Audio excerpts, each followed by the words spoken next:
talks of the evening, and we will wrap up after that. So last question, right back here.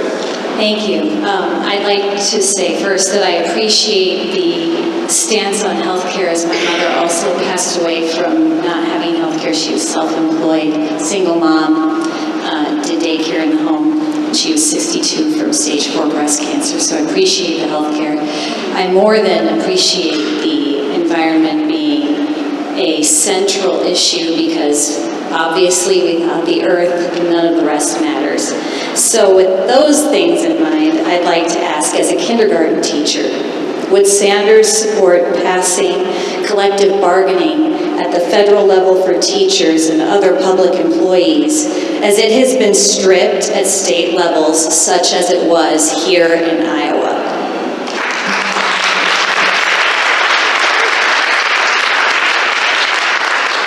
First of all, thank you for sharing the story of your mother. And it's amazing to me, just as a surrogate, as I've been out campaigning for Senator Sanders, and I know from Senator Sanders how many people share your story. People are dying because of health care. The lack of health care. People are dying because of it, like your mother. And with all the jargon, I think we have to first remember that basic moral point. In the wealthiest nation created in human history, we still have citizens dying because we don't have a moral commitment to health care for all. So thank you for speaking up. It's going to take voices like yours to make a difference. I know Senator Sanders believes that teachers are on the front line of the battle for the 21st century. Teachers like you. That would do far more for America's future than putting another $100 billion in our defense budget. And arguably the most important teachers are the teachers who get kids when they are in preschool or kindergarten. You know, by the time a kid is 5, their vocabulary can often determine their chances of whether they're going to go to college or not, by the age of 5.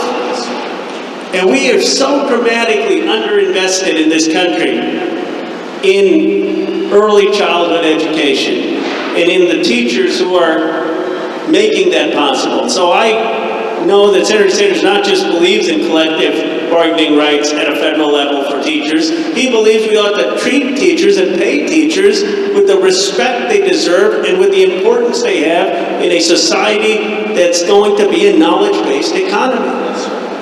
Let me end with this point about how you're going to pay for it. Because I think this is another important thing, as Senator Turner mentioned, about one important thing is suspending disbelief, but the other one, which we keep hearing, is how you're going to pay for it.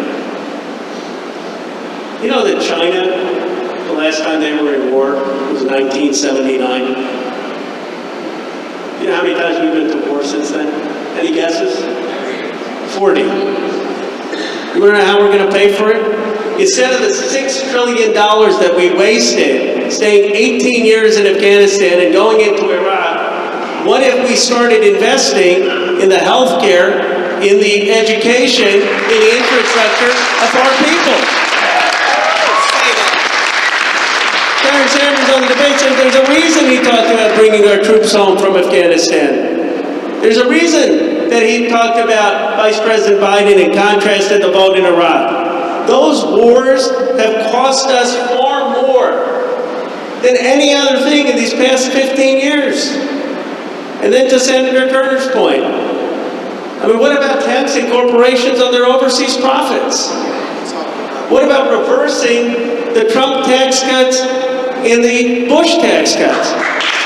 People, look, I didn't agree with everything Bill Clinton did, but he left the country with budget surpluses, and then 3 things happened. We went into these wars, and we had the Bush tax cuts and the Trump tax cuts.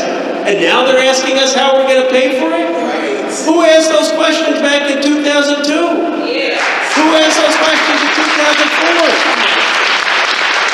So, at the end of the day, you know, this is really what What Senator Sanders stands for is a moral vision of this country. And you either believe that this country is one where every person has dignity and has an equal right to be a participant in democracy and an equal right to the education and healthcare to give them a shot at the American dream, or you believe that this country is there for the very few. That's really what the difference is. And it's not a philosophical debate, it's a debate about power. It's a debate about power. And you see this even in candidates flipping their positions. They start out pretty idealistic, because they know, I mean, you don't have to be a Nobel laureate economist or someone who understands healthcare to know that Medicare for all is the right policy. But then they start to get these think tanks and they're funded by these interests. Oh, you can't be for that. You got to moderate. And soon you start to see people moderating on the campaign trail. And then if they get elected, you know what happens? They start moderating when they're in the White House.